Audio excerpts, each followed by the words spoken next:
वहीं ठाकुर सत्य प्रकाश ने केंद्र सरकार से अपील करते हुए कहा है कि हस्तचलित उद्योगों को प्रोत्साहन देने के लिए केंद्र की ओर से 10% अनुदान राशि प्राप्त होती रही है,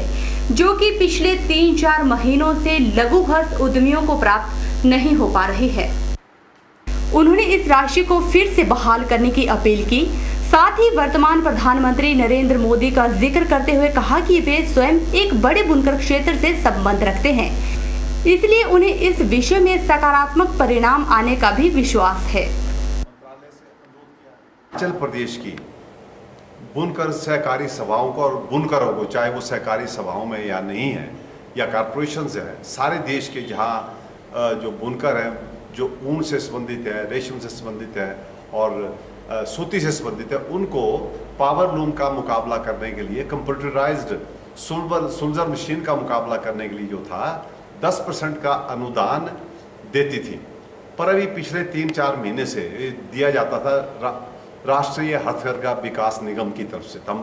भारत सरकार के बहुत आभारी थे कि पिछली यूपीए सरकार ने के टाइम पे शुरू हुई थी, पर आज की सरकार ने भी इसको शुरू रखा था। इसके अलावा और भी कई स्कीमें चली थी